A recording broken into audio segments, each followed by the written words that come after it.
Thank you all for coming. My name is Asad Kiani. I am a former resident at St. John's, and I'm delighted you all came to this panel tonight, the implications of the death of Osama Bin Laden. We have a very exciting panel, and I'll start with the introductions, I guess, starting left to right. On my left, I have Ivan Samlai, who's been working in conflict zones for a number of years. He's worked in, amongst other places, he's worked in Nicaragua with Sandinistas, he's worked with Maoists in Nepal, he's worked with Roma communities in Slovakia, he's also worked in Indonesia, Russia, and North Korea. And most relevantly and recently for our purposes, he's worked in Peshawar in Pakistan for the last 3 years. And his Abbottabad office, according to him, was only 2 kilometers from where Osama bin Laden was found. So we're very excited to have him here and give us insight on what's going on in Pakistan itself as well as in the region. To my immediate right is Professor John Beasley Murray. He's an assistant professor here at UBC in Hispanic Studies, and he teaches Latin American Studies. He's the author of Post-Hegemony, Political Theory in Latin America. And John is too modest to say this, but I was doing some background research into our panelists and what they study. Read some reviews of his book, and I'll say this, the book is probably over my head. What the reviewers had to say, whose heads it wasn't over, things like groundbreaking, wonderfully written, and one that will stand the test of time. So if you're into political theory, you might want to take a look at it. And finally, at the very end, to my far right, is Professor Maxwell Cameron, who teaches at UBC. He's a teacher in political science, professor in political science. He specializes in comparative politics and works on issues of global democratization in the Center for the Study of Democratic Institutions. He's a distinguished scholar in residence at the Peter Walt Institute for Advanced Studies, and he was a bicentennial visiting professor at Yale University, where he organized a workshop called The Separation of Powers, Theory of Comparative Politics and the War on Terrorism. So we have a group of panelists here who clearly know what they're talking about, and I think you can see where we're going to go in terms of some of the ideas that we have to talk about today. But just to give us a sort of introduction to what's going on, obviously we're talking about the discovery, the death of Osama bin Laden exactly 1 month ago. That was in Pakistan, in a military town. He was found quite near the Pakistani military academy in that town. And I suppose there's many ways to approach this topic. I think the good place to start today is to ask about the question that people have been asking about since this happened, which is, how did this happen in Pakistan and what happens next in that region?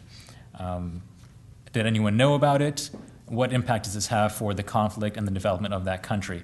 And so, Ivan, I'll start with you if you want to take a hold of this, and I'll pass this microphone. Hopefully this works. The cord doesn't get trapped or anything. Here we go. Got it. Thank you. We were just talking earlier, chatting about some of the theories and conspiracy theories and so on, and I was telling my colleagues that there are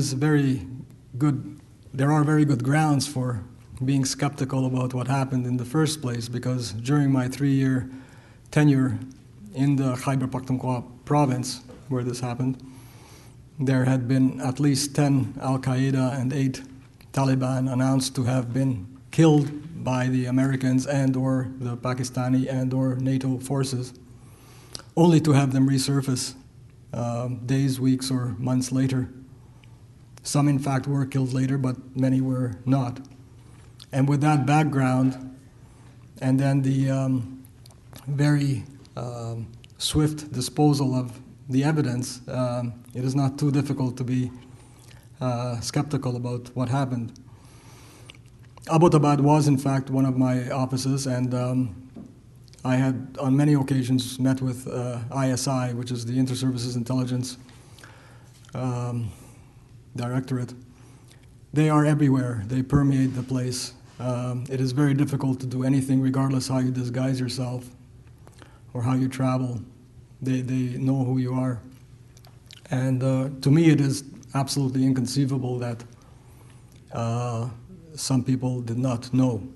What is conceivable is that some people who should have known within the ISI, within the military, within the government, did not know. But it is not conceivable that other people didn't know. So there were people that knew about this. You might have heard in the house about or in the news about the house, the height of the walls, the razor wire, and so on, and that is to me a red herring because virtually everybody that has houses nowadays, whether it's in Peshawar, Abbottabad, or Haripur, or anywhere else, has a large compound for security. Their whole life is inside. Some have their animals inside.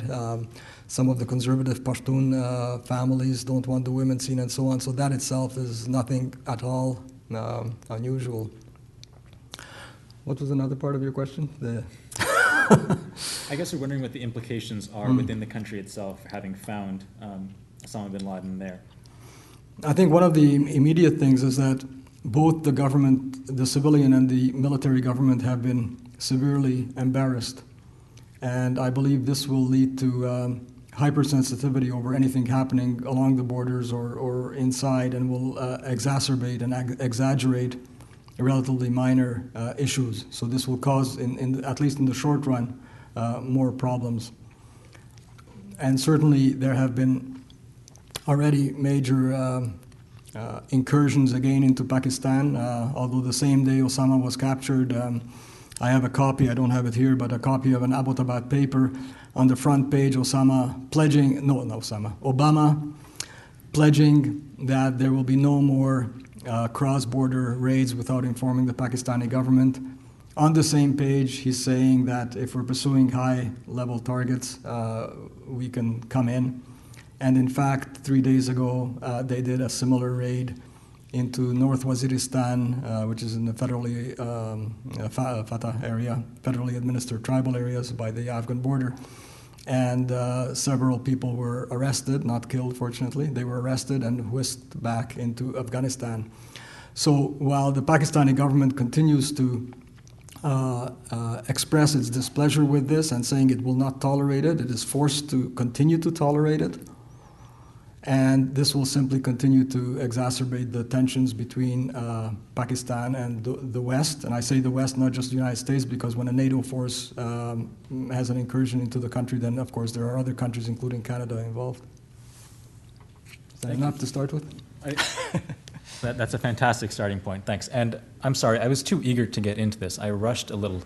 I didn't discuss the format we're going to go with. I'm going to ask a few questions at the outset, and then we're just going to have a sort of informal conversation as we go along. So if you have any questions that come up, please feel free to interject at any point.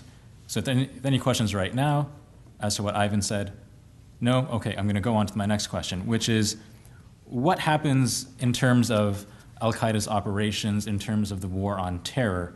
Does the death of Osama bin Laden affect that in any respect? He's seen as a figurehead. He's seen as the leader. He's been constructed as a certain sort of personality with a certain sort of influence. Does his death, in fact, have an impact on what happens going forward? John, I'm wondering what your thoughts are on that. Well, I should say thank you for the invitation to be here. In some ways, I know as much about Pakistan as the next expert on Latin American literature. But I have some thoughts on some of these things. I mean, the quick thought is, the answer to your question is no. I don't think it has any great effect. But to put it in more sort of theoretical ways, the question is, is this an event, and if so, what kind of event is it? I mean, that's another way of asking the question of what kind of effects it might have. I mean, is it a cause? If that's one way of defining an event is something that has causes, has effects, has ramifications, produces causes, makes a difference of some sort. There is, I don't know if anyone went to the Martin Jay talk a couple of weeks ago, 10 days ago or so at Harbour Centre in SFU. He was talking about the theory of the event, because there's been a whole lot of ways to try and think about what makes a political or historical event, because the other question will be, is it an event, even if it is an event which has some kind of cause, some kind of ramifications, is it in any sense an event in the same way that 9/11 was an event? An event in terms of something that changes the context by which we understand other events, an event in the sense that it seems to usher some kind of new paradigm or new way of doing things or new way of thinking about things. In other words, is it the kind of event that, that closes an era? Is this the end of a cycle? I think the answer to that is fairly obviously no. I mean, it's a sort of an irrelevancy in the sense that the war against terror will continue undiminished, really, whether or not Osama is alive, and Al Qaeda and other similar kind of radicals or extremists will continue to be active in to much the same extent as they were, a month or two or a year or so before he was killed. So it doesn't seem to me that it is an event in that sense. It may be an event in other sense, which I may talk about a little bit later. I just want to say the other thing which kind of fascinates me about what we've learned with the killing of Bin Laden is clearly the fact that he wasn't where anyone expected him to be, or where most people didn't expect him to be. He was in a fairly dull, medium-sized town within commuting distance of the Pakistani capital, not living in some kind of Byzantine cave or somewhere, but in, as Ivan's saying, a fairly sort of run-of-the-mill, large but not ostentatious compound, much like other people with a certain amount of wealth who live in the area. I mean, the fact that it is neither sort of glamorous nor particularly squalid. It was a thoroughly boring, domesticated life that he lived. So I think the question of boring, he's sitting there, watching TV, watching himself on TV, supposedly watching pornography as well. This is the sort of the things that the U.S. has been, after raiding its hard drives and so on. This notion that they found this massive cache of pornography, which he may or may not have watched. They found some kind of holistic Viagra, which he may or may not have used. But he's got, he's confined to the domestic realm. He doesn't leave. He doesn't leave the house, supposedly. Well, he may have been. There's some dispute as whether he may have even gone to the courtyard. But a thoroughly sort of emasculated, feminized role. The domestic private sphere becomes the sphere of the supposed international terrorist mastermind. So this notion of this utter boredom in which Bin Laden, there's a quotation from I saw the other day in The Guardian from some CIA chief, which is about supposedly Bin Laden had been sort of plotting, and he says, well, he must have got bored like anyone else gets bored. It's just sort of sitting there for the last however long it was, 5 or 6 years. And I think there's a lot to say about the relationship between boredom and terror, and I'm thinking also about the things that Martin Amis had to say about boredom and terror, which he says, the era of terror is also the era of boredom, of a sort of super boredom. But perhaps when we get to more informal stage proceedings, I can talk more about that, or we can talk more about that. Oh, it goes back to you. Oh, it's fine if you keep passing it down. Professor Cameron, I was wondering if I could ask you what... John's mentioned the idea of Osama bin Laden as a sort of international terrorist mastermind, and yet the reality doesn't seem to fit the model of what we see him. How has he been constructed, Osama that is, how has he been constructed and consumed? What's been the role of the media in our understanding of Osama bin Laden and what's happened since he was killed? Thank you.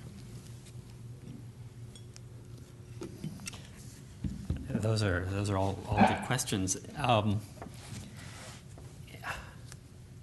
And I think I'd like to start by perhaps picking up on some of John's ideas. I think when 9/11 happened, my sister, who lived in New York at the time, called me and she said, "You're a political scientist. What are we to make of this? How do we interpret this? What are the implications of this going to be for the United States and for the world?" And I remember at the time thinking, excuse me, that I really didn't know. It was really hard to imagine what the effect of 9/11 would be. We knew it was going to transform the world we live in all kinds of ways that would be difficult to anticipate. But it seemed that at that moment it was worth just trying to kind of grasp the magnitude of the event itself and to try to understand what had happened on a human level. In order to ensure that whatever positions that we would take in the future would honor those essential facts about what had occurred. And I feel a little bit the same way with this event. I think it's important to sort of ask ourselves, what exactly is it that has happened here? and make sure that we keep that front and center in our thinking. And so for me, the crucial thing here is that Osama bin Laden has been killed, and he's been killed by President Obama. So I confess that there's a part of me as a political scientist, and also as someone who has watched similar kinds of terrorist organizations in the Latin American context, and I'm thinking of the Shining Path in Peru. I spent a lot of time working on Peru. One of the things that I admired about Obama in his campaign for office was that he made it clear that he would make capturing and, if necessary, killing bin Laden a priority of his administration. And I think that it's important to remember that the Bush administration lost focus of that objective. The Bush administration, and losing focus on the importance of bin Laden was really part and parcel of all of the obfuscation and errors and stupidity of that administration. The invasion of Iraq in search of weapons of mass destruction, the implication that somehow Saddam Hussein was involved in the 9/11 attacks, I think the removing the Taliban from power in Afghanistan made more sense because it was clear that there was a close relationship between al-Qaeda and Afghanistan. But the failure to capture bin Laden, and then to say that he wasn't losing any sleep over the matter, as President George W. Bush did, I think was enormously irresponsible. And so when Obama said, I'm going to make a priority capturing this person because that will make a difference, I thought that was probably the right approach to take, because this isn't the first counterinsurgency struggle that's ever been fought. And there are ways of doing this. And it's very clear that going after the leadership, disrupting the financing, making recruitment more difficult, getting into the organization, infiltrating and breaking up the organization, those things are absolutely crucial. So there's a part of me that says that the removal of bin Laden, his killing, is from the point of view of the struggle against al-Qaeda. And I don't say war because I'll come back to that perhaps if we have time, because I'm skeptical of this notion of a war on terror.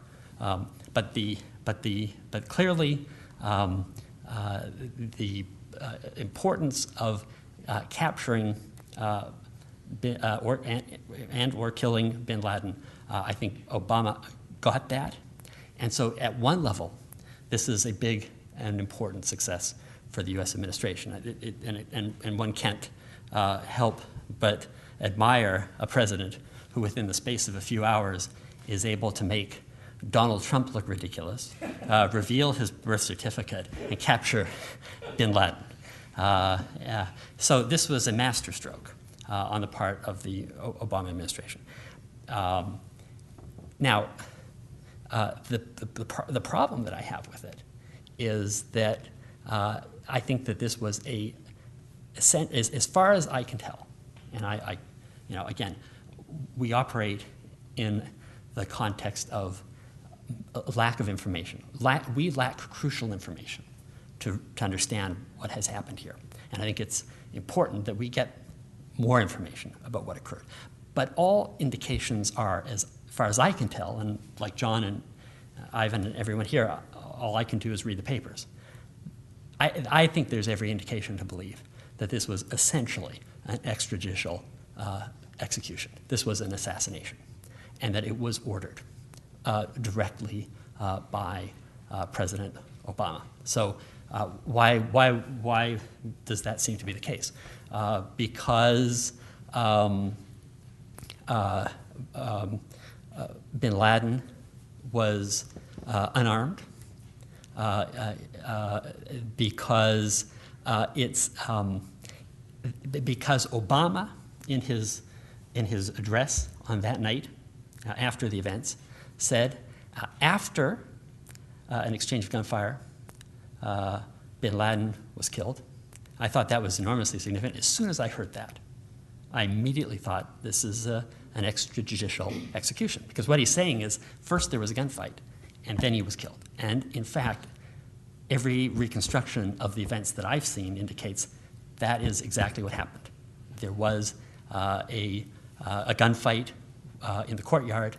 There was then a search of the house, and Bin Laden was captured in an upper story room in his bedroom. Perhaps the Navy SEALs, who were part of this operation, who trained for the operation, right, extensively, shot the wife, and maybe she lunged at them, but they were both unarmed. Now, one can come up with some arguments that would suggest this was self-defense, and they could go, you could imagine an argument that says it's self-defense that's based on the idea that the mission could have been to capture or kill Bin Laden, but the circumstances were such that the soldiers decided that they had to shoot. They thought that he was armed. They thought that he had rigged explosives in the building or whatever. Or you could make the argument simply that Bin Laden was a terrorist who intended to strike at the United States again. So you've got a range of different kinds of arguments you can make.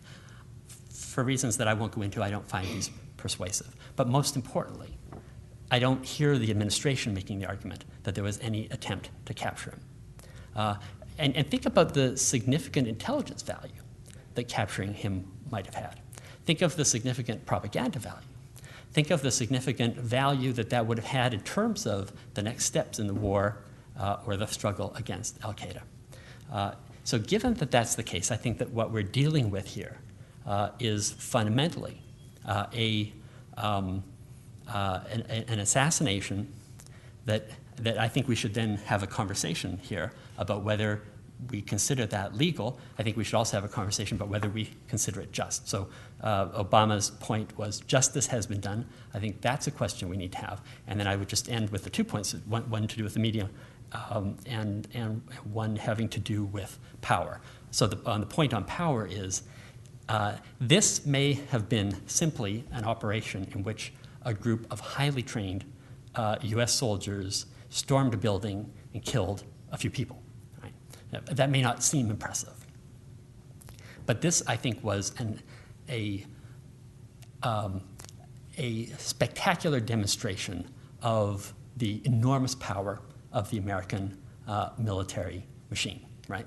That to capture him, to track him down, to find where he was, the intelligence work that went into that, leaving aside the whole debate about whether aggressive interrogation techniques, i.e. torture, played a role in that, which is a whole other fascinating discussion. But the amount of effort that would have gone into the production of this event was enormous, and only a country with tremendous resources and military power could have undertaken it. So there's a clear demonstration of American military might that is behind this, as modest as the actual operation itself might have seemed. But the second point is the enormous importance of this in terms of the media.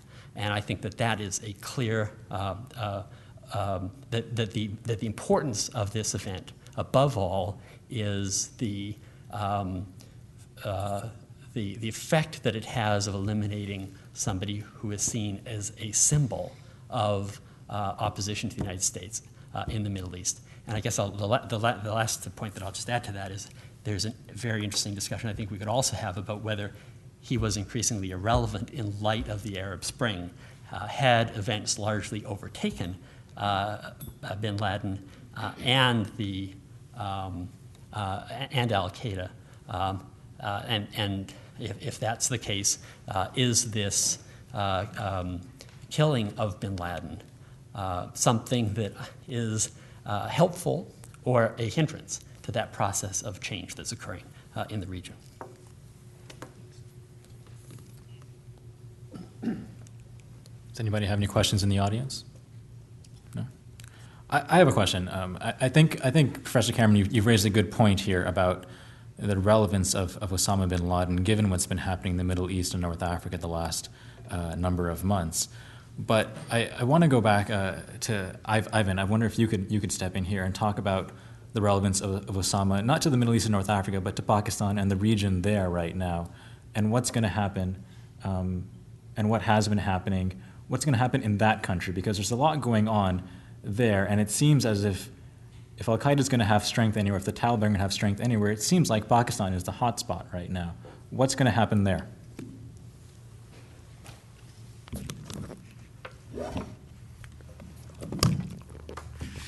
Unfortunately, Pakistan is the hot spot. I think new leader can arise. The new leader will be better or worse, we don't know yet. The unfortunate thing is that there are so many other causes for tension in the country that whether or not Taliban or Al-Qaeda incidents decrease, it will not affect other reasons for social unrest. And this I consider a major issue.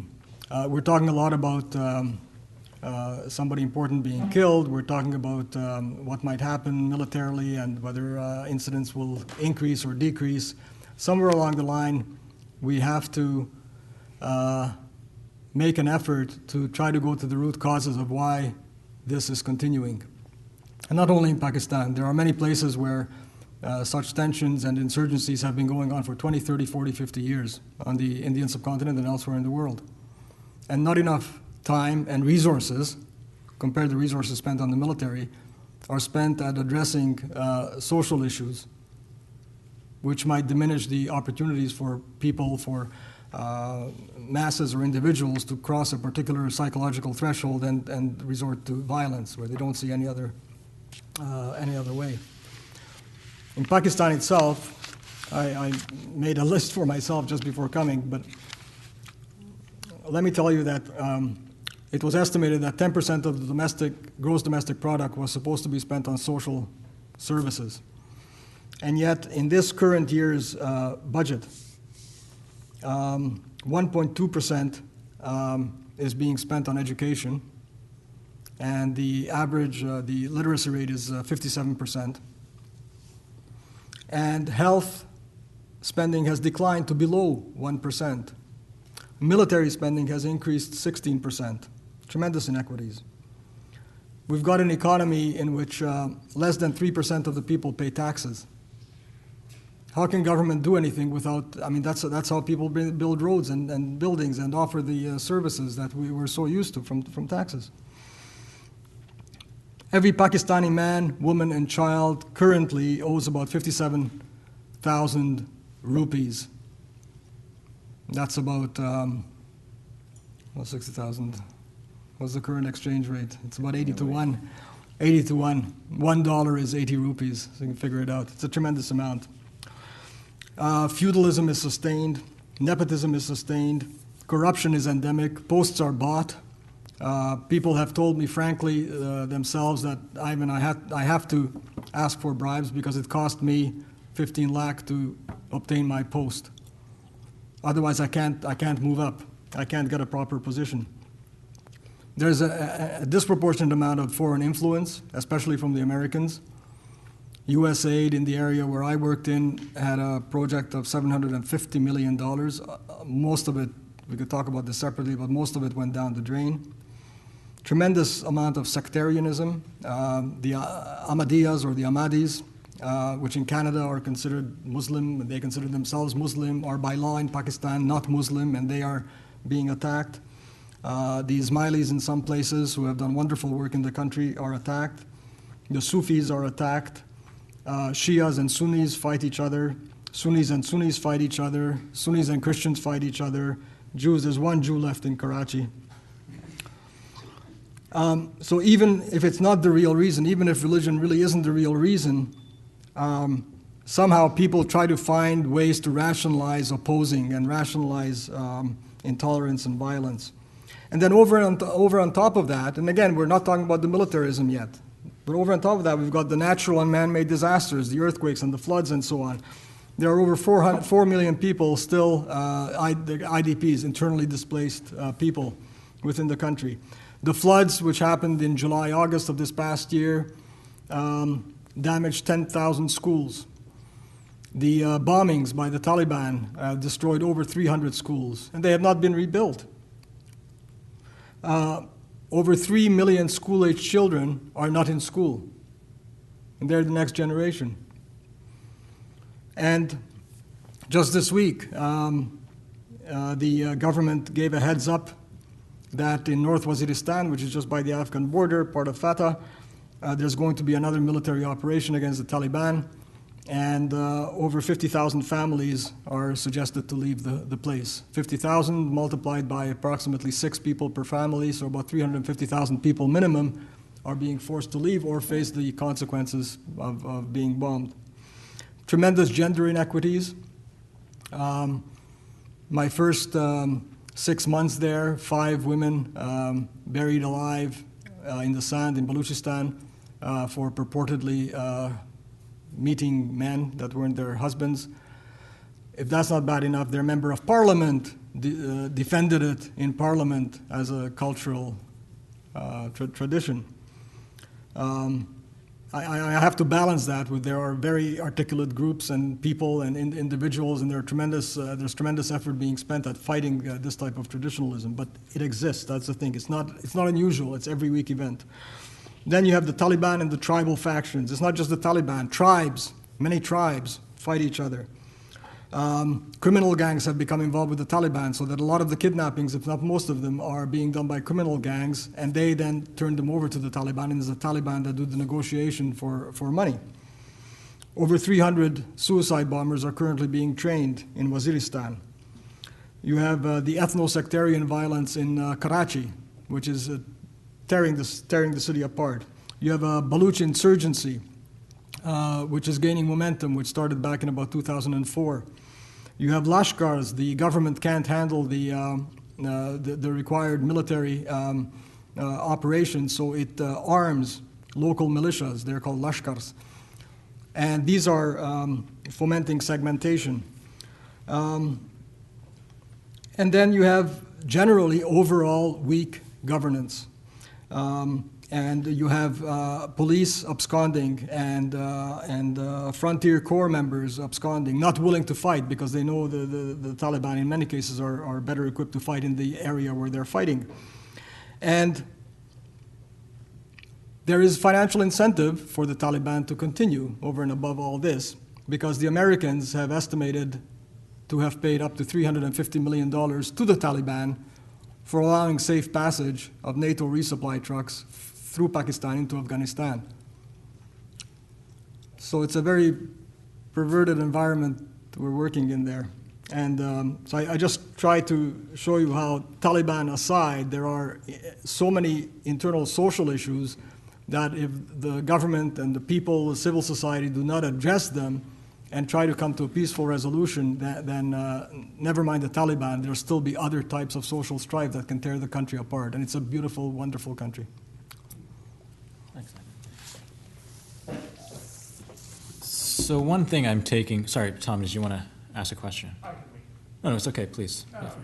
Okay, one thing that I'm taking from the discussion we've had so far is that this event, which has been constructed as a very dramatic event, its impact, as you said, seems not to live up to its promise. It doesn't seem to be really affecting what's going on in Pakistan. It doesn't really seem to be affecting, as you predicted, the continuation of the idea of the war on terror, what's going to happen with that. I'm wondering if we can talk about some things that may or may not have had a different impact, but if we can talk about a sort of different idea of the death of Osama. Would it, for example, have made a difference, even if it wouldn't have? Let's talk about the idea of whether or not Osama should have been put on trial, whether or not this was justice. I think that's a good point you raised, Professor Cameron, so I wonder if you want to start on that. Nope, sorry, John, yeah, go for it. I'd just say, it was a hit, I think it was quite obviously a hit.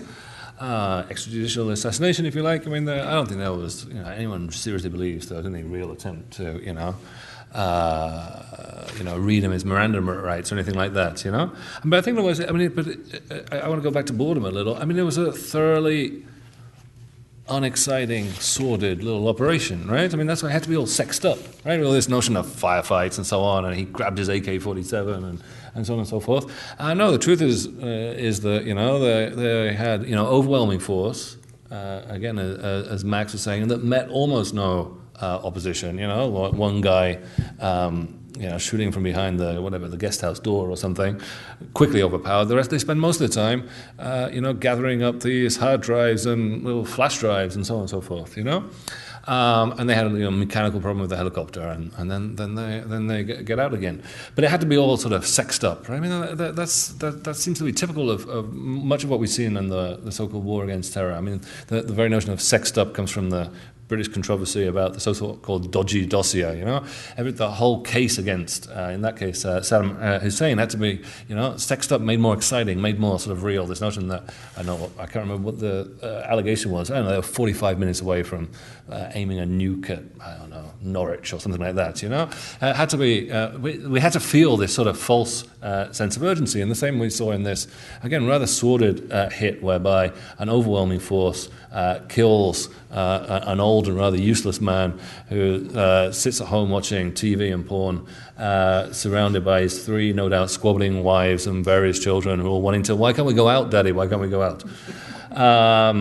But they had to be, so therefore this sort of invocation of Geronimo, all this Geronimo's down and so on, trying to fit the whole event within some kind of literary genre. Again, I mean, my sort of primary expertise is more sort of literary and cultural. So it's an interesting question to me, within, what are the kind of literary genre within which this event is imploded? I mean, it's not the thriller because it's so unthrilling. It's not the whodunit because there's really very little in the way of a mystery. It's the Western, right? It has been from the start. George Bush wanted dead or alive, and now in a sort of end game, the Geronimo. And I do think the question, therefore, that's interesting is what this reveals about Obama. Again, I want to underline what Max was saying about that, and the differences or the similarities, the continuities between Obama and Bush. In some ways, strangely, the intellectual professor of law, which is always meant to mean, ineffectual, absent-minded professor, Obama proves to be a much better Western gunslinger than Bush ever was, for all his scrabbling around on his Texan ranch, clearing up the brush. Obama's the one who, shoots from the hip and has the presence of mind and so on. I mean, it's as if Bush were the Bush light and Obama were the real Bush, which I think is a little problematic. I think there's more to say about that. I also liked I think it's very important to notice the conjunction of the hidden Abbottabad and the White House Correspondents' Dinner, as Max mentioned. In some ways, I think the Correspondents' Dinner was more of an event than the killing of Bin Laden, precisely because it actually had repercussions in domestic politics. It completely skewered Trump's notional bid for the U.S. presidency. But there's also a sort of similarity in that both are forms of, I think, media entertainment in this war against terror, which is actually a war against boredom.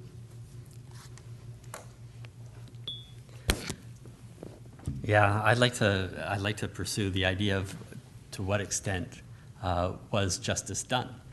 That was the phrase that Obama used. Was this justice? I agree with John. I think that the Western is the way to think of this, and Bush's comment that he wanted Bin Laden dead or alive sort of picked up that theme. I guess that you could say that it's just in the kind of Old Testament way, an eye for an eye and a tooth for a tooth. I've read something in the Council of Foreign Relations in which a commentator said what this shows is that people who commit these kinds of acts against the United States will get it as good as they give it, right? That this is how it ends when you attack the United States. So it's an eye for an eye, a tooth for a tooth. But is that justice? Or does justice imply living and acting in accordance with the law?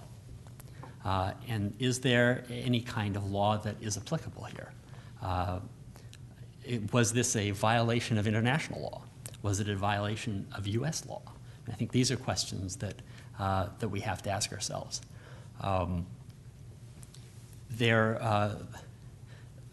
One of the reasons why I find the whole idea of the so-called war on terror so problematic is that I don't think that you can have a war on terror. What terror is not an enemy.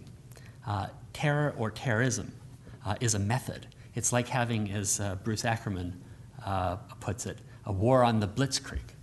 You use the blitzkrieg in war. You use terror in war, but you don't conduct war on terror or war on the blitzkrieg. It's a war that has no defined enemy. It's a war that has no boundaries. It can be in Pakistan, or it can be in a U.S. Army base, or it can be in Guantanamo Bay. There is no battlefield. There's no time limit. There's no time when we were not at war, and then a time again in which we are at war, and then a time at which we end the war. This is a war that goes on until those in power determine that it's over. And we have no clear benchmarks for when that will be. And so in the context of war, all kinds of things, all kinds of possibilities occur in terms of the exercise of power. Because what the law means is that our actions have to be, that the actions of government officials have to fall within general principles to which we have in some sense agreed. And so one of the crucial principles of the idea of law, of the idea of the rule of law, is nobody can grant themselves an exemption.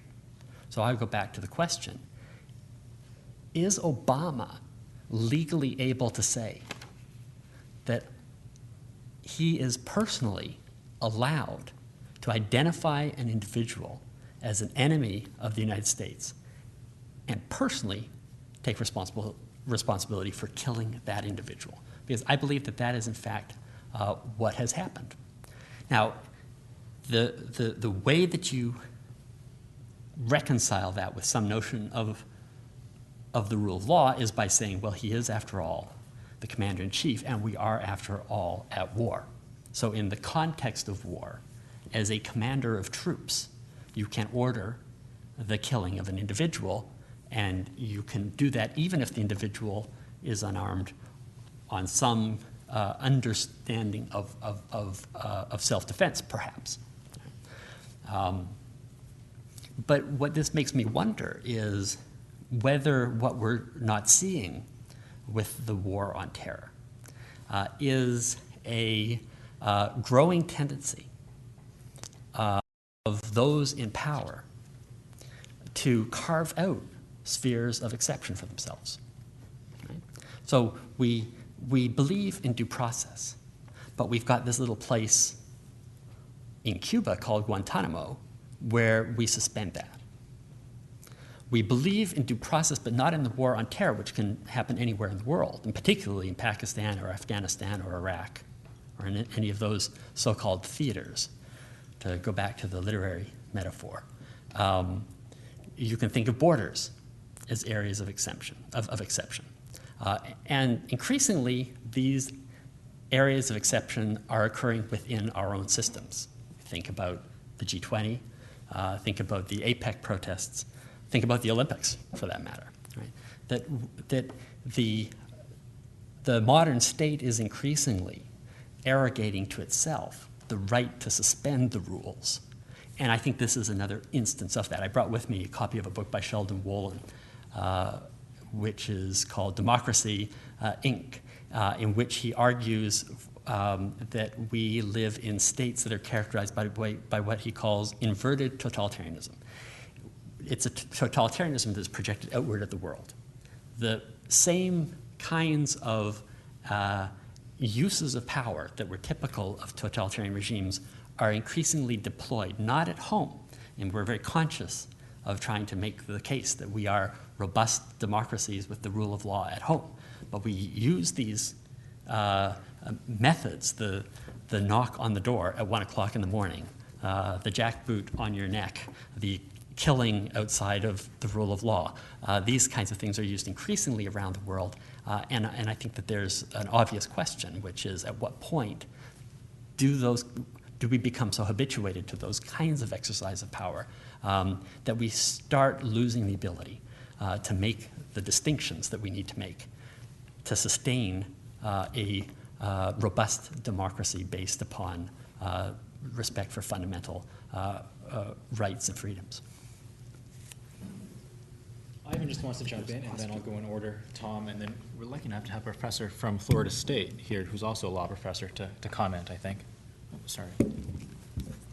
I'll make it quick to give you a chance, but personally, I very much would have liked to have seen him captured.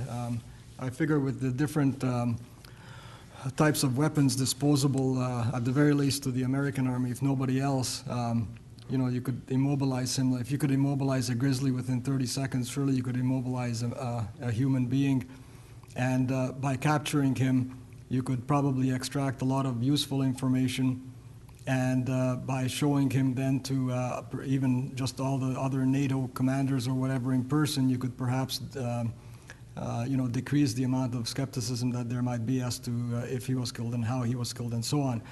When other mass killers that have killed many more people than Osama have been brought to trial, Cambodia comes to mind, Liberia, most recently Bosnia, Serbia, right? And Iraq, of course, and so on.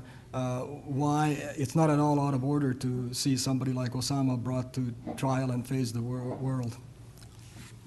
Thanks. So, Tom, you had a question? Yes, I think my question is for Ivan. Yes. Although this is sort of a more broad question. Maybe I should mention at the outset that the big distinction between Osama Bin Laden as Geronimo versus the actual Geronimo is Geronimo was allowed to live, although extradited to Florida. If he had been an Arab, I wonder how that would have gone. But my question is, several years ago, I had a political science professor at my former university, Lakehead University, who was from Bangladesh. And he explained to me the way in which the Pakistani army essentially operates as a collective kleptocracy for the state. Yes.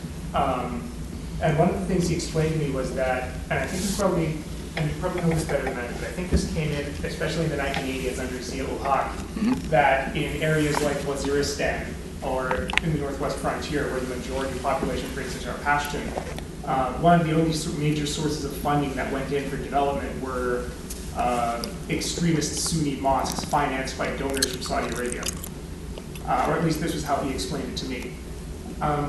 My question is, to what extent does it strike you as ludicrous that the supposed major allies in the war on terror for Britain and the United States, i.e. Saudi Arabia and Pakistan, that Saudi Arabia or private donors within Saudi Arabia or mosque networks within Saudi Arabia financed by the state are the major proponents of extremist Sunni ideology regarding, say, whether or not other Muslim sects are heretics, let alone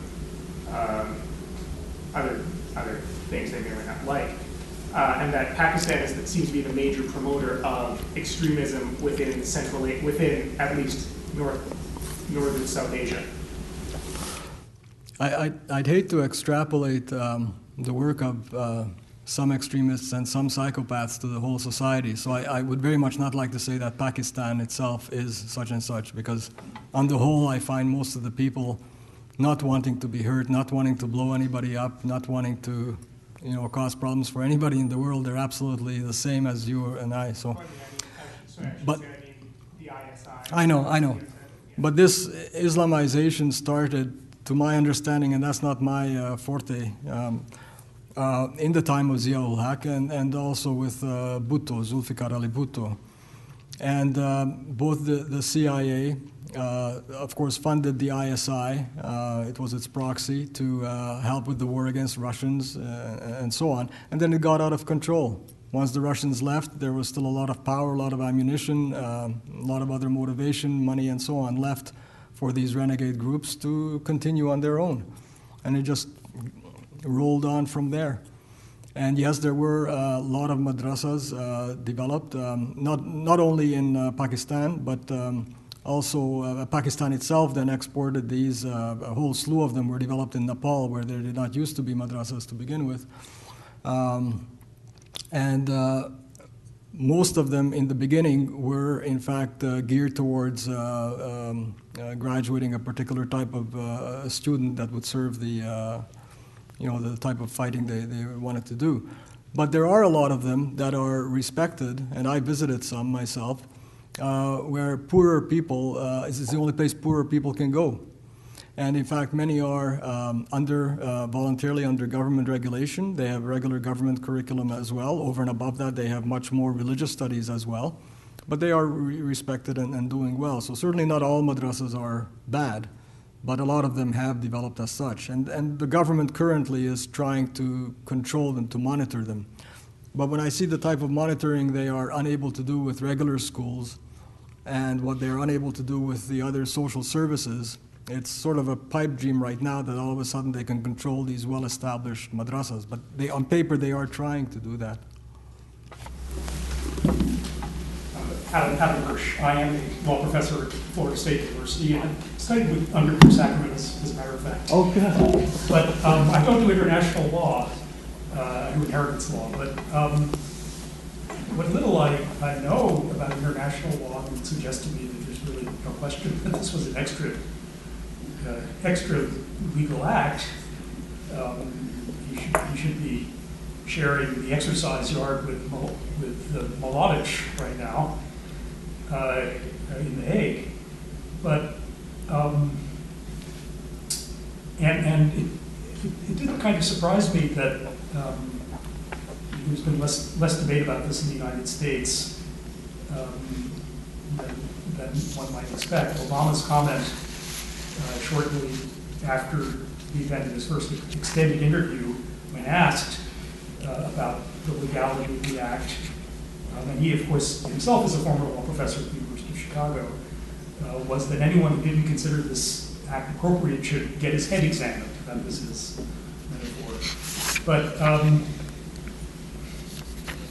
perhaps the explanation for it, we were talking about this at dinner, actually, in anticipation of the talk this evening. Perhaps the explanation for why he ordered the execution or didn't order his capture, if at all possible, was simply a pragmatic decision, namely that were he on trial in The Hague now, there would be efforts to hold hostages, and hostages would be killed ad infinitum in order to seek to free him. I think that's exactly right. Yeah. Sure. Yeah. I mean, yeah, I agree with you. I can see a lot of inconveniences to having Bin Laden in detention. The focus the media circus that you would have around that, the focus of world attention, the way in which that would become a flashpoint or a lightning rod for every jihadist in the world. You could see Obama saying that's not desirable. So better to just kill him expeditiously and do what they do in the Muslim world, right? They wrap them in plastic bags and dump them in the ocean, right? Isn't that that's the, right? This is sort of what they said. Well, this was the appropriate, right? And consistent with the religious traditions. Just like in Chile. Just like in Chile, exactly. I think that they have the same traditions in Chile, right? And I suspect that that's exactly right, that it was a pragmatic decision. And I also suspect that he believes that he himself would be immune to criticism for this, that it's very unlikely that anybody would challenge the legality of this, at least within the United States. There's another element of this which is fascinating to me. Having lived in the United States where I did my graduate work, and having now lived long enough to have been able to watch at least 8 U.S. presidents come and go, there's often a moment in the presidency when the president commits troops to the use of force. And it's fascinating to see what happens in the United States when that occurs. There's this kind of, it's almost like a sort of a hazing in a fraternity. There's this sort of rallying around the flag, and we saw the protests, or the demonstrations of support, with people chanting USA, USA outside of the White House. There's a sort of unity that this brings about, and there's a sort of sense the president has demonstrated a capacity to exercise force, to use the might of the American military to achieve a concrete objective. And you saw this with Grenada under Reagan. You saw that with the Gulf War under Bush Sr. You saw that with the invasion of Iraq. And of course, presidents who don't do this, and there are very few, because almost every president is Jimmy Carter. He's seen as a total failure, right? He didn't demonstrate. And it's almost as if since, I mean, I'd be a bit, I'm only being a little bit sort of facetious here. It's almost as if since the bombing of Hiroshima and Nagasaki, it's been a requirement of holding office, a willingness to exercise military might outside of the framework of the rule of law, is a kind of a way of asserting the exceptionalism of the United States. The United States is in an exceptional position in the world. And let me add, if I could then, so the whole issue of what weighs against this would be the value of a trial. Now, I don't know about sending Bin Laden to The Hague. I think it's more likely he would have wound up in Guantanamo Bay. Again, unfortunately, another one of Obama's promises that he has not kept, right? His first act in office was to try to close Guantanamo Bay. It turns out it's a lot more difficult to do that than he thought, seemingly. And it would be interesting to see how the U.S. system, how the military would have handled the detention of Bin Laden and how he would have been used to generate human intelligence. You've got to assume that insofar as al-Qaeda remains any kind of threat whatsoever, that he would have had valuable intelligence. And so that may be another minefield that Obama wanted to avoid. The last point I want is to return to this question of the media. I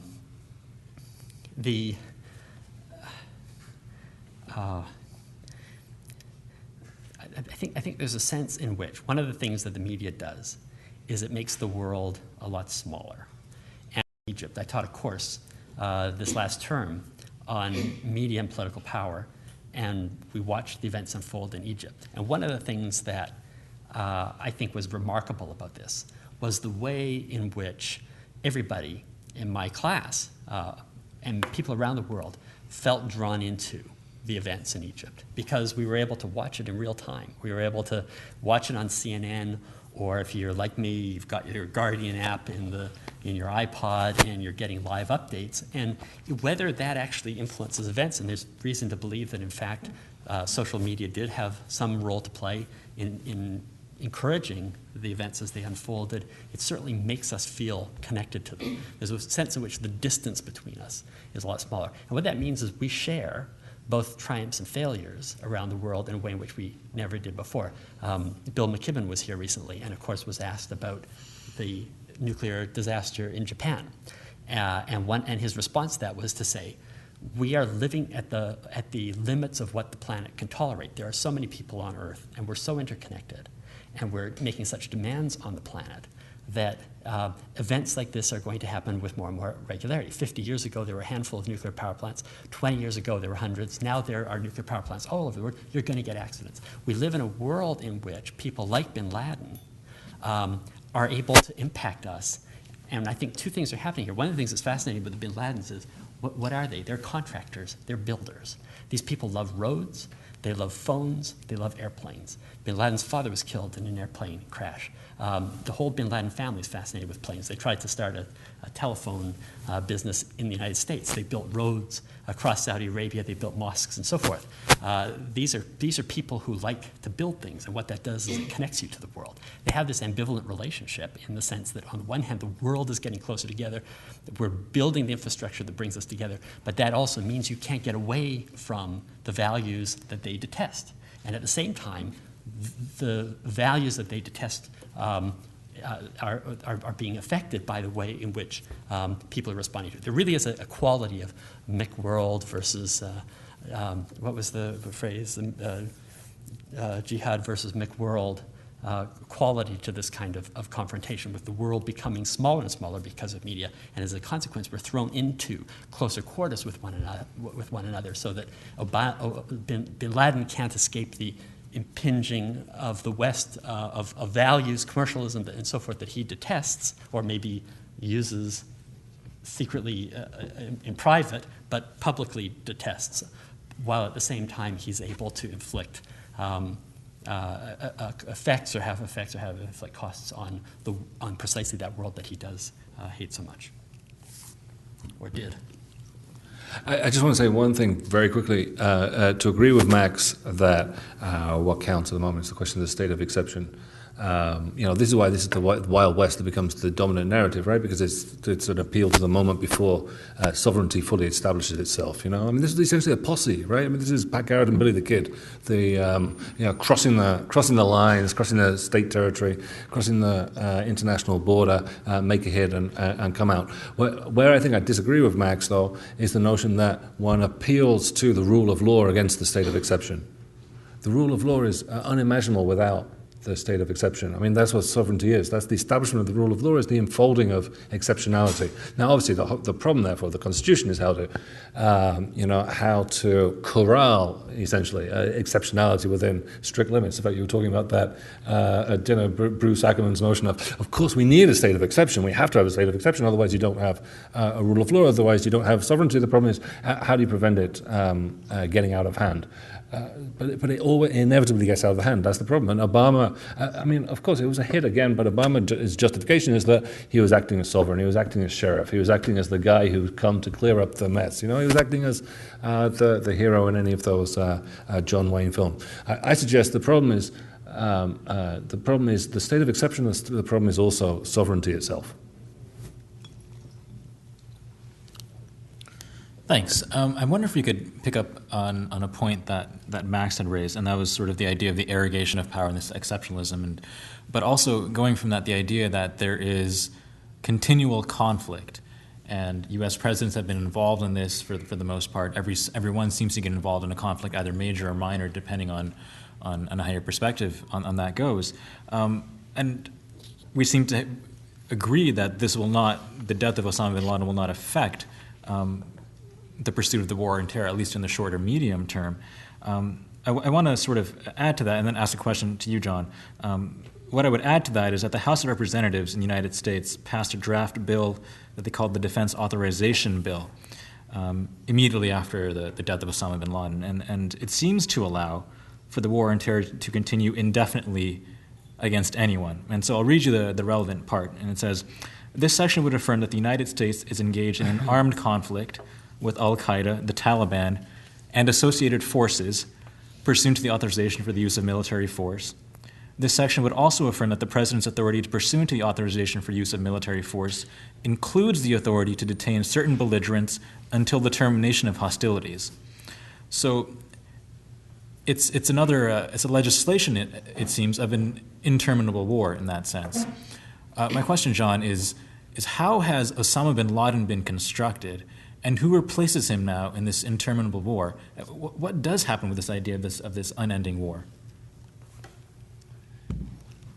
Again, I agree with Max. It's not a war. It's the notion of the war of terror against terror is an alibi for police actions. These are police actions, and it's significant that in Britain, for instance, the British state would never admit that it was a war against the IRA, because that would mean according to the IRA a whole series of rights as prisoners of war, for instance, in the maze and so on and so forth. So the change with the war on terror, with Bush, with Blair, and so on, is to say, okay, we're going to make war, but we're going to ignore all the rules and norms of law. For instance, about rights to detainees and so on and so forth, or the norms about of the ways in which wars begin and end, and so on and so forth, about territoriality, all the kinds of things that Max was talking about. So it's a war only in name, and only in the fact that you've got the full weight of the military-industrial complex, as it used to be called, behind it. The amount of resources that are being thrown at it. But essentially, it's a whole series of police actions, whether that's Iraq or Afghanistan or Pakistan or whatever. And the pilotless drone in Yemen and so on and so forth. And I don't think it matters. This has a moment of its own. It didn't depend upon the specter of Bin Laden or the other, sort of stand-ins for Bin Laden, your Mullah Omars or whoever. The point is that anyone could be the terrorist. That's essentially what happened, and that's also where I slightly disagree with Max's notion of the state of exception, of this inverted totalitarianism, that it's outward looking. No, the point is that we are all suspected or under suspicion every time we, go to an airport, for instance, and so increasingly we have to be now these sort of X-rays and so on and so forth, a new sort of vision. We're increasingly subject to the scrutiny because it could be me, it could be Max, it could be you, it could be anyone, right? It's not lust. That's that's why the protests against racial profiling are kind of out of order, because in fact we're all profiled, we're all subject to scrutiny. We have become the enemy of the state.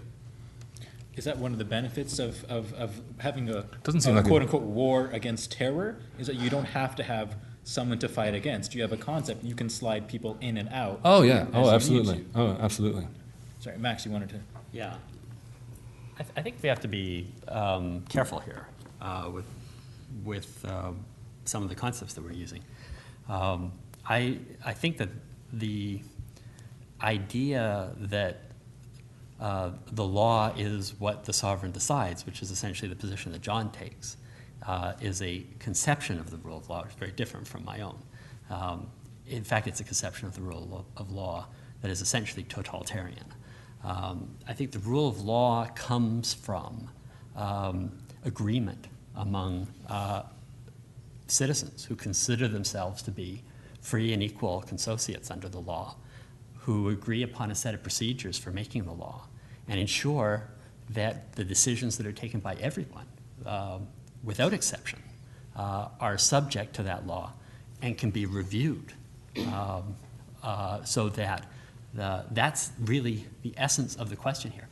The objection that somebody like Bruce Ackerman has to the legislation that you just described is that it allows the president, on his own say-so, to say, you are an enemy and can be detained indefinitely without evidence or access to due process until I say the war's over.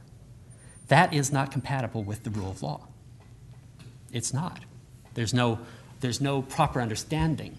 It's compatible, actually, I think, with the rule of law as you're describing it. If you think that the rule of law is whatever the sovereign decides, then you can call that the rule of law if you like. But in fact, it's the very opposite. And so this is crucial because from this, you go in very different directions in terms of the way in which you respond to these kinds of abuses and the kind of political program that follows from the critique of that. I'd like to hear how you would go from a position that accepts that the president can say this and that this is law to a defense of fundamental rights and freedoms. The only way I think you can get there is by saying what we have to insist is that every action by every official must be consistent with a prior rule and must be reviewable in light of those rules. And so what I would want to see with regard to Bin Laden, I want to see the order. I want to know exactly what Obama ordered, and I want it to be reviewed by a court of law. I'd like to see a court of law take a look at that and say, is that consistent with our legislation? And Furthermore, I think the legislation itself must be and is being, right? I mean, there are battles in the U.S. Supreme Court, and there have been numerous battles in the U.S. Supreme Court over this piece of legislation to try to determine whether, in fact, it is consistent with the rule of law. And there are, there are a lot of people who argue it's not. Right?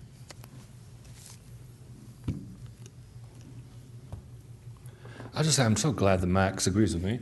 I also think that what we should be looking for is a form of law, a form of decision making which doesn't depend upon sovereignty. And that means that it doesn't depend upon exceptionalism.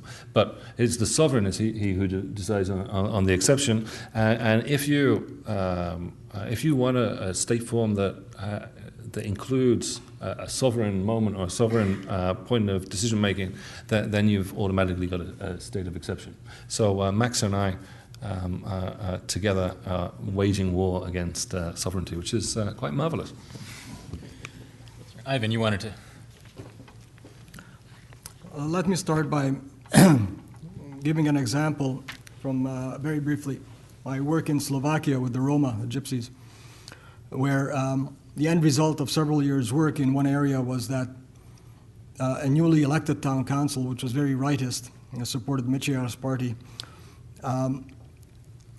it decided that it did not want any foreign donor-funded help for the Roma. The Roma represented 50% of the population. The Roma wanted us in there. And the town council decided that even if improvements, which we were able to secure 1.5 million euros to improve the infrastructure, not only for the Romas, but for the ethnic Slovaks. As long as it helped the Slovaks, they didn't want anything to do with it. So as a minority, the town council, which had no Roma representation, wanted us out. And 50% of the population, the Roma, could not get assistance they needed and wanted, and so on. That's the background. Now, what I'm getting at is something I want to throw out to all of you, especially those that are maybe thinking of thesis topics and so on, and you theorists out there. But I think from the field, one of my feelings is that the more we are improving our collective morality and humanism in the world, the more we may have prolonged problems as well. The reason I say that is currently international treaties, as well as increased communication, as well as our own improved humanitarian responses and so on, obligate us sometimes to go into a particular country to help the country or a part of the country. Right? We've done that in many countries. And it seems logical when we go in that they need our help. The problem comes then how to extricate. And it seems in many places, once you're in there, it's very difficult to leave without having a large segment of the population that wanted this not have any consequences. Because in many places, what would happen, certainly in Afghanistan, for example, Westerners would leave, and many people who have become not Westernized, but supported some of the Western concepts, supported education for women and women doctors and so on, might get into a lot of trouble. Same thing in many other countries. I think it's something that bears a lot more research and discussion because it's happening more than it has ever happened before. Thank you. Sorry, we've been talking up here sort of in our own flow for a while. Does anyone feel no interjections from the audience? Okay. I'm wondering if you guys are interested in engaging with the question of going beyond the pragmatics of trials and things like that. Was the killing of Osama bin Laden, do I want to do this? Yeah, I want to. Was it a moral decision? Was it a valid moral decision? Was that a good thing to do? Was it a bad thing to do? And in what ways? I mean, I'm loath to go here in some respects, but I'm curious because on the one hand, after this happened, you had the Archbishop of Canterbury in England saying, when we're faced with someone who is manifestly a war criminal, it's important that justice is seen to be done. And in that sense, I think he's agreeing with you, Max, in talking about justice and making sure that we accord with the rule of law and the ideas that we have in the West and we supposedly seem to enforce everywhere else. The Dalai Lama, on the other hand, comes out and says, forgiveness doesn't mean forget what happened. If something is serious and is necessary to take countermeasures, you have to take countermeasures. So, in that sense, is this countermeasure? Does that change how we interpret this event? I mean, does that change how we view this? Is Osama bin Laden the kind of person who's done enough that it's okay, whether or not we think it's pragmatically appropriate or there's good considerations for it in terms of political benefits? Is this something that's just okay because of who he is?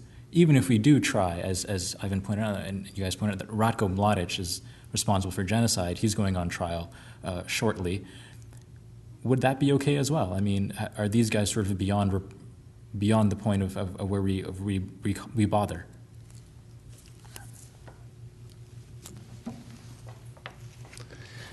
I mean, I don't know. In some ways, it was like utterly amoral. I think in some ways it was profoundly moral, and that was the problem with it. I mean, the problem with leaders that we've had during this war against terror, or so-called war against terror, is they've got this profound sense of moral conviction that overrides politics. I mean, Tony Blair and George W. Bush. I mean, that's absolutely the case. Tony Blair was so convinced of his own moral rectitude that questions of legality and politics and popular protest and so on were behind the point. Were beside the point. I also, think that just to return to one other issue that again Max raised before, which I think is an important question, which is the question of the Arab Spring. I mean, in some ways, what really matters is what happens in Egypt or Tunisia or Libya. If for instance the wholesale mobilization in Egypt turns out merely to have led to more of the same military rule but in a different guise, if that option of mass popular protest comes to seem fruitless, if it no longer seems to be an alternative to fanatical terrorism, then we're in trouble. I think. I mean, then we're in real trouble. Egypt, Tunisia, or even Libya have sort of fallen off the front pages for the most part, as if it's that was then.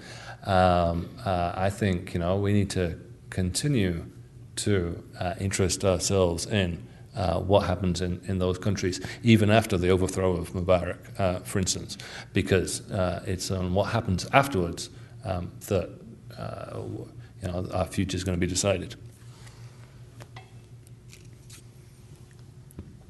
I think, I think it's a great question because this takes us beyond the discussion of whether the killing of Bin Laden was legal from the perspective of the U.S. political system,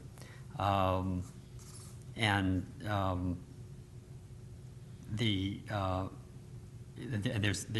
really a whole debate there. It's important to note that there's a longstanding prohibition against assassinations under U.S. law, but there are people who will argue that notwithstanding that, in the context of the war on terrorism, this could be construed as an act of self-defense. So, for example, the U.S. government has said that this was an act of national self-defense and therefore justifiable. The Attorney General, Eric Holder, said the operation in which Bin Laden was killed was lawful, legitimate, and appropriate in every way. He was the head of Al-Qaeda, an organization that conducted the 9/11 attacks. He admitted to his involvement. There are others who, human rights lawyer Jeffrey Robertson says, calling the assassination justice is a perversion of the term. Justice means taking someone to court, finding them guilty upon evidence, and sentencing them. This man has been subject to a summary execution, and what is now appearing after a good deal of disinformation from the White House appears to have been a cold-blooded assassination. So I think we have to go beyond what the law says. There are going to be different interpretations of that. And look at the ethical choice that was made. Aristotle says that politics is about prudence, or what he called practical wisdom. The Greek word is phronesis, which has to do with having the moral know-how to do the right thing at the right time and for the right reasons. And a friend of mine and colleague, has just written a fabulous book on this subject. His name is Ken Sharp, and the book is entitled Practical Wisdom, co-authored with Barry Schwartz, in which they look at a series of situations in which people find themselves forced to make ethical decisions, decisions that are taken in a context in which we don't have clear rules to guide us. That is to say, and this might be one of those situations. Obama, imagine yourself as Obama, and you've been told that there is intelligence that you consider possibly reliable, but there are probably doubts about it, that Bin Laden is occupying this compound and there's a chance to grab him. Schwartz and Sharp in this book describe an anecdote from the war in Iraq that I think is really interesting. They describe a group of fairly green U.S. soldiers who find themselves somewhere in Iraq on patrol in a fairly hostile setting. And as they're walking through the streets, people begin to yell at them and jeer at them, and a crowd begins to form around them. And it starts to look angrier and angrier, and uglier and uglier. And finally, a confrontation begins to happen. And the squad commander, in a situation he's never found himself in before, in a situation that could turn ugly in the blink of an eye, turns to his troops and on sheer intuition says, "Take a knee." They all get down on their knees and put themselves in a submissive position, and the tension dissipates, and the crowd lets them pass. And that was the end of the story, right? That could have been another massacre, and it was averted. And it was averted by a soldier who had the presence of mind, the practical intelligence, to know the right thing to do. And this is in none of the training manuals. There's no manual in that the U.S. military gives its soldiers that tells them how to handle situations like that. This is something that you have to understand the context. You have to have the right set of intuitions to know what's the right thing to do. That's what practical wisdom is. So if we sort of step back from that and think about this situation, I think there are elements of this story that involve these kinds of judgments. Take the decision to violate Pakistani sovereignty. Okay, if you've got somebody who you think is a mastermind of an organization that has committed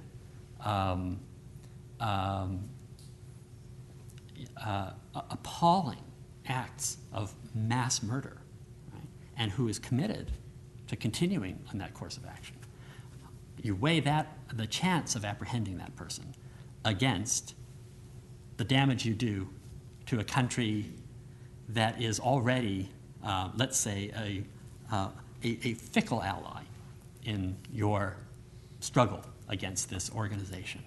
Well, I think that, if I were Obama, I would have said Pakistani sovereignty is trumped by the opportunity of preventing further loss of life.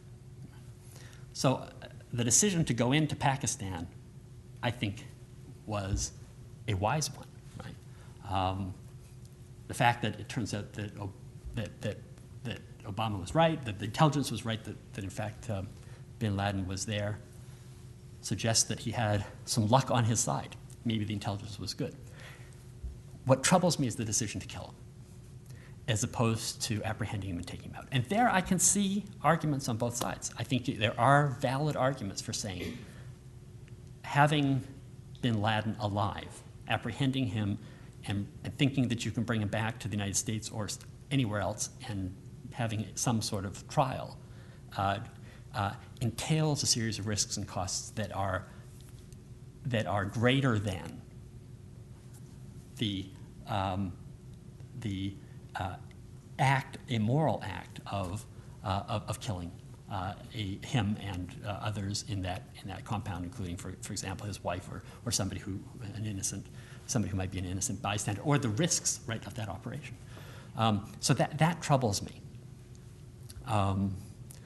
I think it's a really hard question whether this was an ethical thing to do. And I'm not a pacifist, so I wouldn't, if this sort of goes back to this, the scenarios that people use for, I think one could construct an argument that has around self-defense that justifies killing someone, even someone who's unarmed. I'm not persuaded that one can make that case here. But what troubles me more is the fact that I don't think it has been made. I don't think that anybody cares to make it. In other words, I find this very lame when the Attorney General says, well, he's responsible for 9/11. Essentially, he had it coming, and so this can be considered an act of national self-defense. That doesn't cut it for me. I want to know that the option of detaining him, and the United States invaded Panama to apprehend Noriega. They conducted an entire invasion of a country to apprehend and bring Noriega back to Florida and try him. They don't hesitate to go into Mexico to apprehend drug traffickers and bring them across the border. It can be done. It's done, in fact, surprisingly routinely. So that's the part of this that sticks in my craw that I want to know more about, because I think that that's where there may have been a lapse in ethical judgment. Do you think that there may have been a conscious choice to ignore the ethical question because the pragmatic question seems so much cleaner and easier to resolve? I actually don't think that Obama is someone, I don't think he's intellectually lazy. And I also think he's principled. And he is, as you pointed out, a constitutional lawyer. If anybody's run these issues through their mind again and again, it's him. I'd love to know, what his thinking was, but I seriously doubt that he didn't consider, all of the ethical as well as the moral and political implications of this, or legal and political implications. Do you have a question? Oh, sorry. Yo. Maybe I'm stating the obvious, but perhaps one of his consideration has to do with elections, all those things inside the United States.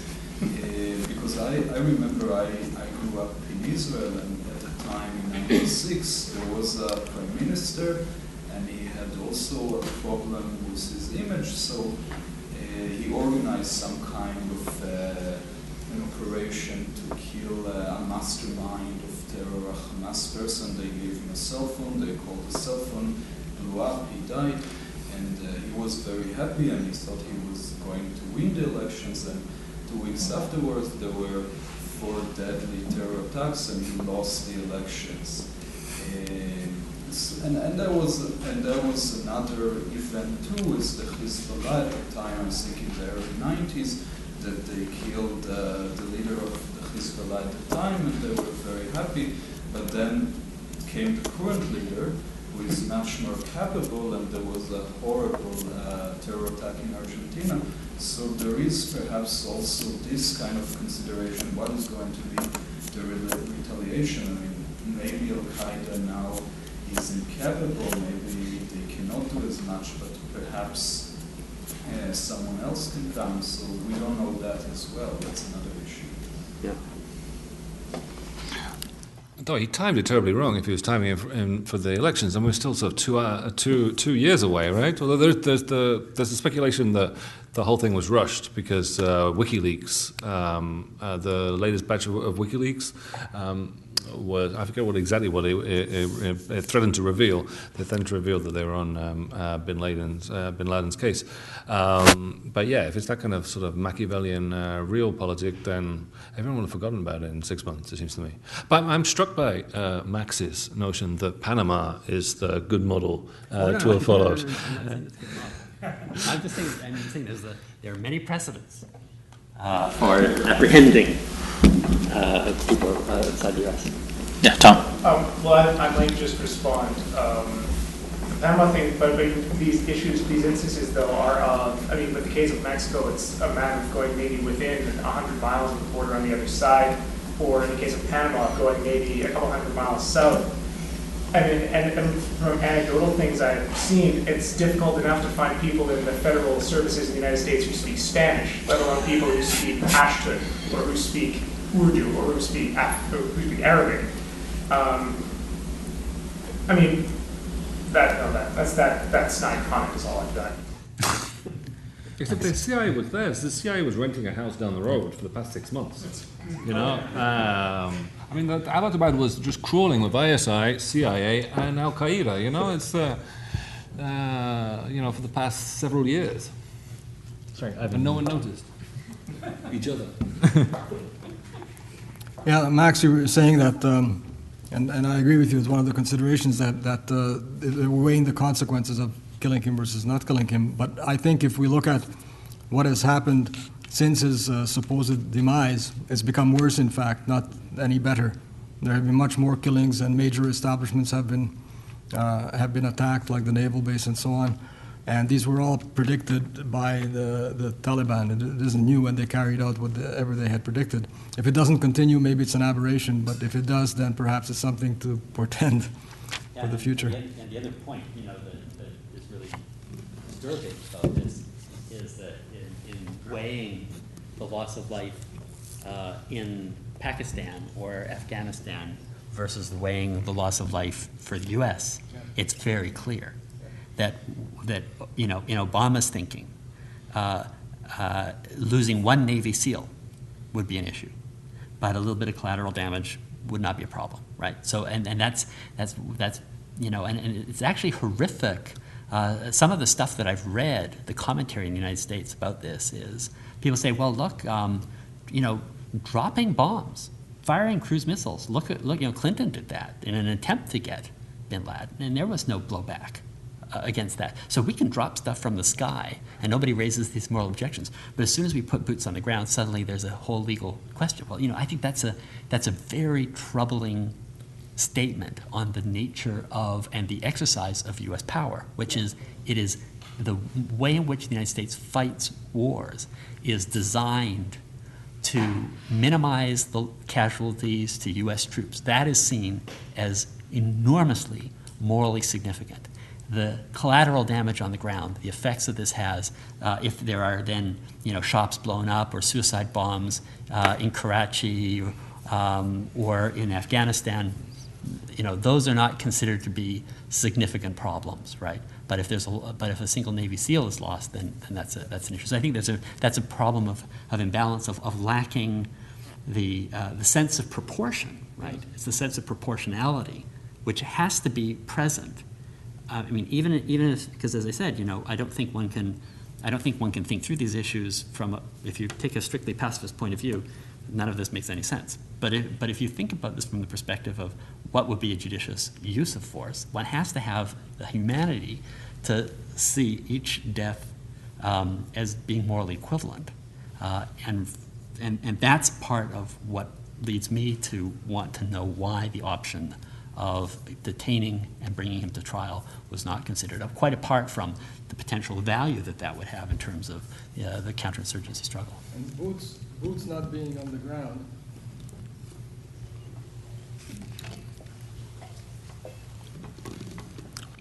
Boots not being on the ground is one thing, but every time a drone attack is made, there are demonstrations throughout the country.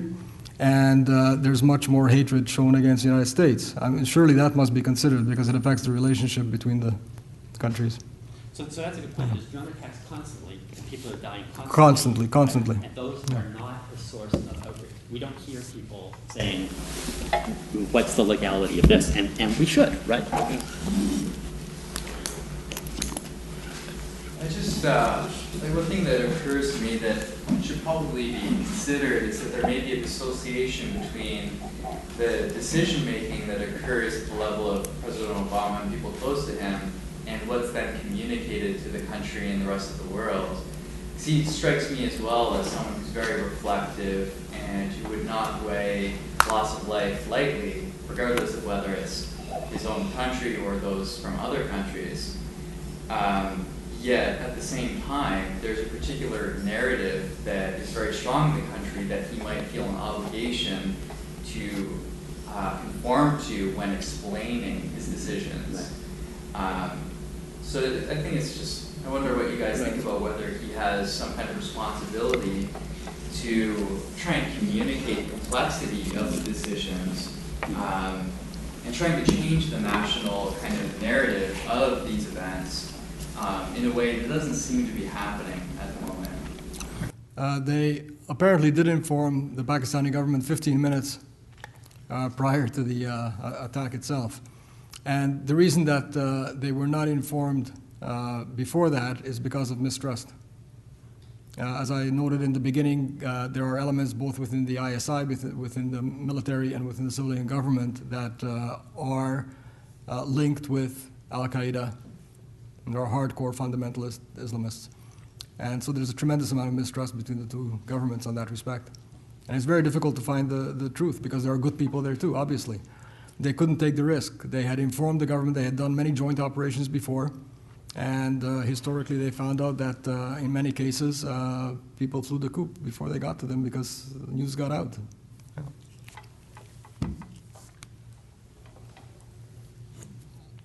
But it's just, I don't think there was much complex decision-making here, you know? It's like someone comes up to him and says, to Obama says, we think we know where Osama Bin Laden is. And he says, are you sure? Can you go and find out? Comes back, yeah, we're kind of pretty sure. All right, we'll get him. Should we tell the Pakistanis? No, because, you know, they might tell him.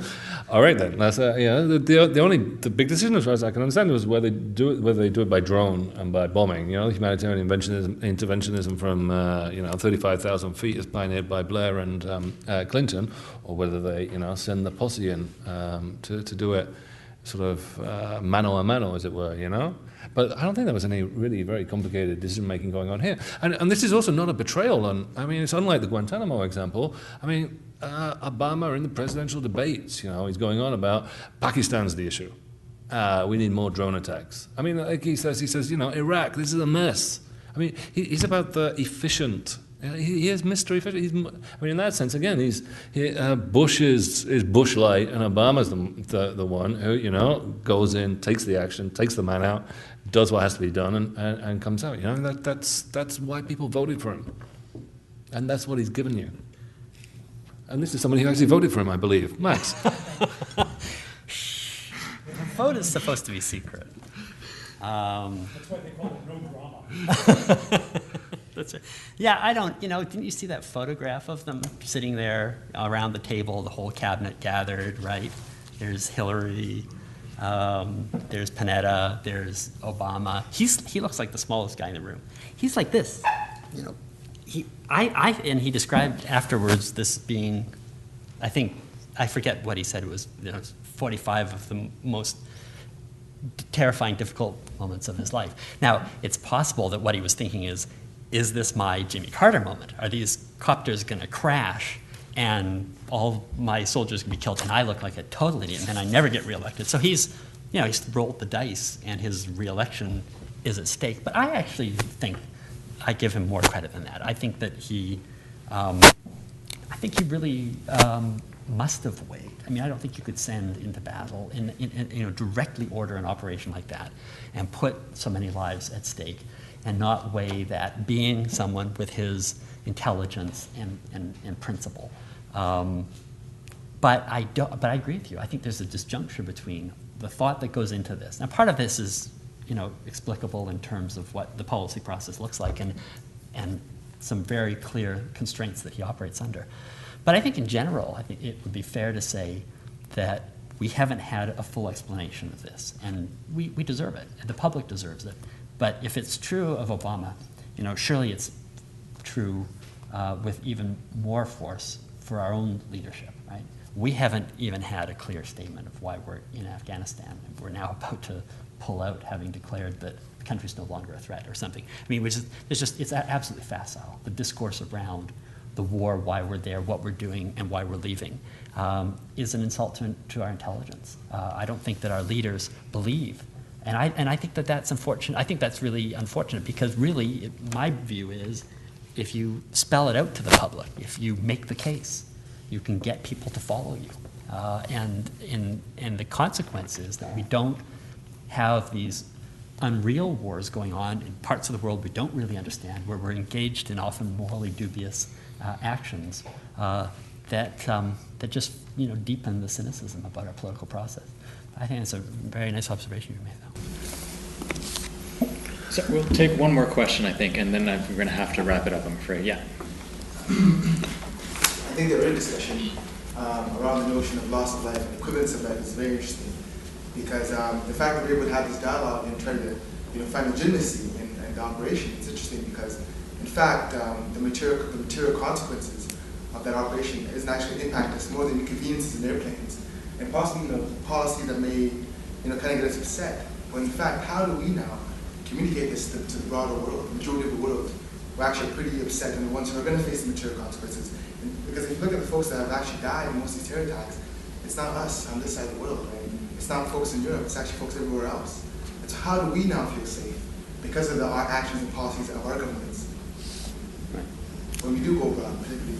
And again, when we leave the borders of North America and continent to Europe, to go anywhere across the world, how do we now, like you said before, communicate these complex issues and say to folks, well, we can legitimize this based on A, B, and C, when in fact we don't even know, right? And in fact, we're not the ones who are going to really face the brunt of the consequences. Sorry, although, I mean, again, I don't think, this is where I think the Bin Laden killing is the most controversial. I don't think anyone is sort of seriously. I mean, everyone understands why Osama bin Laden was killed. I mean, again, that's not to say it was right, but I mean, the controversial bombings are the endless drone killings of wedding celebrations in southern Afghanistan or someone, or whatever. I mean, but there's such an ingrained narrative logic to the killing of bin Laden. I think again, like I was saying, the sort of the Western hit or whatever. The posse that goes in and gets the bad guy. I don't think killing bin Laden is actually going to raise like the number of young radicals in whether it's in Leeds or in Pakistan or Afghanistan or who are going to go to the Al-Qaeda cause. There's a whole series of other kind of things that Ivan was talking about, structural injustices in those countries, the arbitrary use of force and power by America and its allies. Those are the moments in which the whirlwind is sown. I think that's a very interesting point to end upon. I mean, we've talked about the potential for any sort of ramifications, whether this is or is not an event, and what consequences will flow from it. And something that was raised earlier, and it seems to have been a theme throughout our discourse, is that there really are no changes that we can really measure from this, except for perhaps a bit worse for other people in Pakistan. Maybe it's worse for people in Afghanistan. But we'll only see any significant change if there is something that reoccurs here in the West. But until then, it's almost as if it's business as usual. And it makes you wonder, if we're not going to have a trial of Osama bin Laden, if we're not going to really engage with the idea of whether there was an ethical choice, what the ethical choice was in terms of assassinating him, what benefits are really achieved by taking him out. And maybe we'll see that all we end up with is more negative consequences depending on the blowback that we do or do not see here in the West. I'll leave it at that. There's many things I'm sure we could talk about for a long time. I want to thank St. John's for having us. I want to thank you all for coming. And I want to thank the panelists for taking the time out to come tonight and speak with us. So thank you, Professor Cameron, Professor Beasley Murray, and Ivan for coming. I really appreciate it. And thank you all as well.